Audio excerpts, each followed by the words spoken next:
Marvel seriously needs to put a gag order on Dan Slott, because every time he goes out on Twitter, he just makes a complete fool of himself, or he's attacking fans, bullying people. He just can't stop. He literally lives on Twitter. Every time he talks about it, he's going to leave. Like, give it a week and he's right back at it again, attacking some fan. It seems to be the only thing that brings his miserable life any kind of enjoyment. They don't want to stop when it comes to him, because every time they do that, he just keeps encouraging with him. I mean, Marvel actually did a documentary where they actually pointed out that he's a moron. That's what they did when the documentary showed that Dan Slott is a moron. He constantly sends in his work late because he's always on Twitter. That's all he does.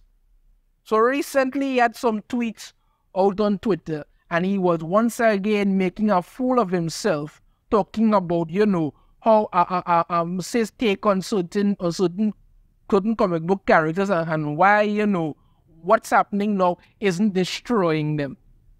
It's about 6 tweets, so let's go through each one here. He starts off, "It's impossible to destroy a long-standing legacy character.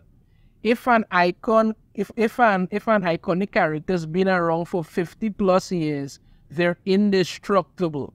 Whatever current aspect storyline displeases you as a fan can be hand-waved away down the road.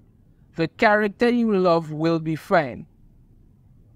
Now, that starts off there being complete and utter nonsense. Why?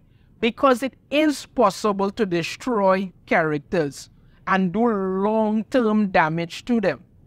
There are many examples of it. Case in point, let's take Captain America, for instance. When is the last time anybody picked up a Captain America comic and said, "Hey, this is really good, let me read this"? They keep putting writers on it that don't like America and go out of their way to destroy Captain America. They had the whole thing where Cap was a Nazi and he's been a sleeper agent and all this time. That pissed off fans. Then they recently concluded one, Cap was going to community college and taking art classes and listening to people talk about how America is such a giant shithole, and then that everything he's ever fought for is a waste of time. That has done long-term damage to Captain America. Most Captain America books now cannot even make it in to the top 100. They just limp along in the outside the 110s or 120s till they just eventually get cancelled. That's it. Let's take another hero, for example, Wally West. They turned him into a serial killer, and that has never gone over well with fans. It has left a complete bad taste in people's mouth because you just messed up a character that fans actually really enjoy, that has done long-term damage. You want to take another example, for instance, Black Panther. When is the last time anybody ever actually said this Black Panther comic is good? Nobody reads it anymore. What did they do? Decide to send Black Panther out into space some years ago, and he had some galactic empire. Like, what the shit is this crap? It didn't work, and you never done anything with it. You put people like Ta-Nehisi Coates to write Black Panther and Captain America who don't like America, and you're just giving it up because why? Because why? They wrote some books sometime or other, so that somehow makes them expert comic book writers. You can do long-term damage to legacy characters if you keep screwing it up. But as far as Dan Slott believes, you know what? That can't happen. You could just wave it away and that will be fine. Yeah, wave it away. That is why so many people walk away from characters and never come back. Never come back. Take, for instance, Tim Drake. What have they done with that character? Absolutely nothing. Let's just make him gay and that'll be fine. And it's done long-term damage to the character because Nobody, because everything that has been built up about the character before has just been destroyed. And many people have actually contacted me and said, you know what? I was a Tim Drake fan. I had all these Tim Drake comics, the entire run by this one and that other. I love the character. I have completely abandoned any and all stories about him. From now, I will just reread my back issues and I'm done with it. His next tweet. But what if I don't want to wait that long? If a legacy character has been around for 50 plus years, chances are good that there are hundreds, if not thousands of stories about them in various media you haven't read, seen, experienced yet. More than enough to tide you over. So what he's basically saying here is, you know what? Go and read back issues because everything now is garbage. If you don't like what is being put out here now, don't have anybody who's writing comics now change what they're doing so that the fans will enjoy it. No. Screw them. Let the sales die. Go and read back issues. You understand me? And Dan Slott doesn't see the reality, unless people read his work, he won't get paid. Apparently, he doesn't care about that because the kind of garbage stories that are coming out now, not just from him, Spider-Boy, oh God, but from other writers, it just goes to show that this industry is in the toilet. But according to Dan Slott, don't worry about that. To hell with them. Go and read back issues. That's where the good stories are.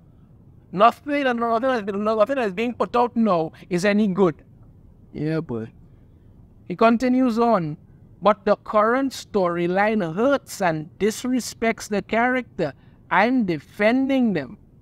For a character to stay vital, fresh, especially one that's been around for 50 plus years, storytellers have to take risks and try things that haven't been done with that character before.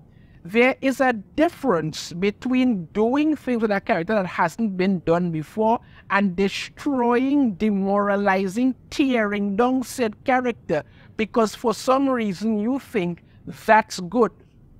That's not how it works. You cannot just stop and say, you know what? This character has been around for 50 plus years. Let's completely destroy everything that has been built up that is good about this character because we want some shock value.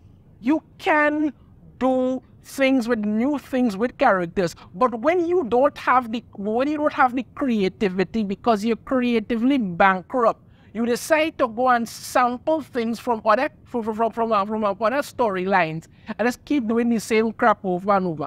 How many times have we gotten one clone saga after the next? How many times have we gotten some secret wars? How many times has this character died only to just come back the very next day? Because that means nothing in comic books anymore. There's nothing of value in it anymore. There's nothing to motivate anybody anymore. Just keep putting out whatever crap jumps into your head and then say, you know what, this is fresh and new. This is taking risk. This is why Zeb Wells' run on Spider-Man is such garbage.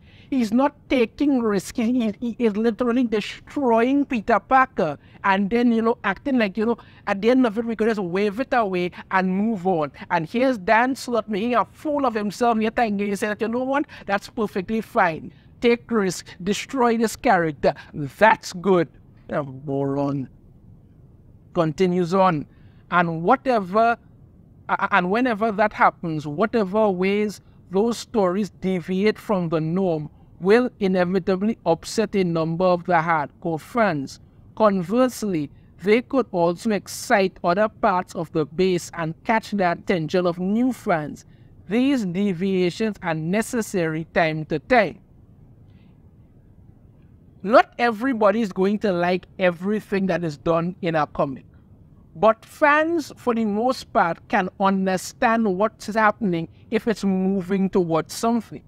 But when you're out there saying that, you know what, we are doing these things to catch the attention of new fans. These new fans don't seem to exist for anything because you're making a whole bunch of these LGBTQ plus whatever alphabet community books. Everybody is turning gay, lesbian, asexual, whatever, practically every week. And you're acting like, you're acting like, what, we are doing this to bring in new fans. Yet the sales keep dying because nobody's reading this. Your actual fans want the stories and the characters that have been built up and actually fleshed out over all these years. But you're saying to them, listen, we don't want you. We don't like you. We want some new audience that does not actually exist. And we're putting this garbage in these books to attract their attention. And when they don't show up, we shall then blame you, the very fans who we told we don't want, for not buying these things that the new fans who we were going after didn't want either. This is what you're doing.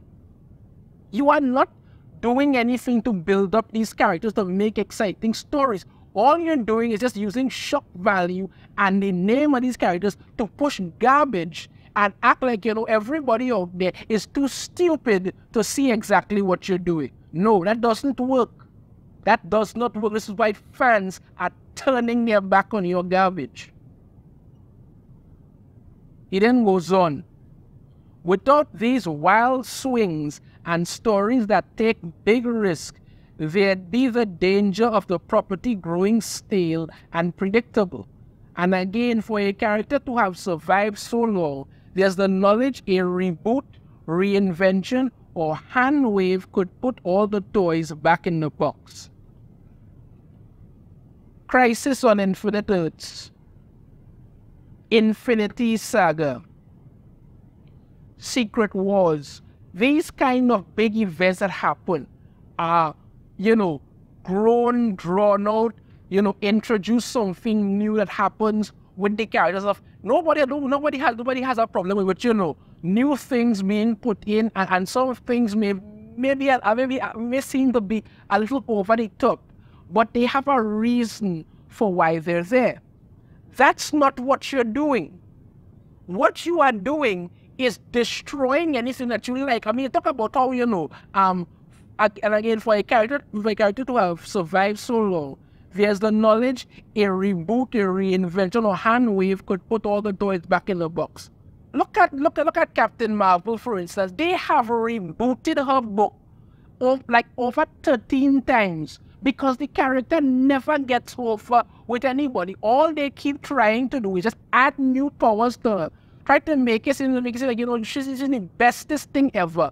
And nobody wants it because what people want are these core characters grown and developed in interesting ways. This is why manga keeps kicking your ass, because they develop and make their characters cool and people want to see the story, want to see these things grow, want to see the progression. You won't get that in comics. Every week now is some big event. Every 2 weeks, somebody's getting rebooted, reinvented, because you don't know what the hell you're doing. And every new writer who comes on there doesn't want to tell the hero's story. They want to tell their own story. And they just want to dress up the character in whatever they want and push it out to the fans and expect you to love it. This is his sixth and final quote here. Despite any histrionics, there's always the knowledge that the fan base that exited before you felt the exact same way over a previous story or status quo. And guess what? That character we all know and love is still here and still thriving. They're going to be okay. And of course, Dan Slott has to end it off showing exactly what a moron he is. But he's basically saying, you know what? You want to leave because you don't like something, go ahead. The character will still be here. They will still keep putting out things because Marvel has no choice at this point. They have to keep putting out whatever garbage that they get. They are owned by Disney, so they could do that. If Disney decides to dump Marvel in the morning, they will give them about 6 months. If they're so lucky, they will have to file for bankruptcy and they will be in trouble. They are backed by a major corporation, so they could afford to put out garbage. If they had to do it on their own, they would have to struggle to put out good stuff that the fans would actually enjoy, but they don't have to do that. So here's Dan Slott saying, you know what? If you like the history of the character, if you like the growth of the character, if you like the character themselves, before we did all this shit to them, and you don't want to stick around for it, but you go ahead and leave. We don't need you. The character will still be here. And when they fail, when said character fails, and Dan Slott has to go onto Twitter one of these days and beg you to come back, remember these post people, because this is what the man does. You ask people about Dan Slott, they will tell you, not only is he a Twitter moron, he's also a nasty bully of an individual. That's what he does. He constantly attacks and blocks the very same people he calls fans online, because as far as he's concerned, nobody must ever question him. This is the work of Dan Slott. And if Marvel doesn't put a gag order on this man, well, heaven help them. Let me know your thoughts on this in the comments. I have a different opinion. I'd love to hear it. If you like the video, so hit that thumbs up. Subscribe if you haven't already. Ring the notification bell every time I put out a new video. And I shall see you all next time. Take care.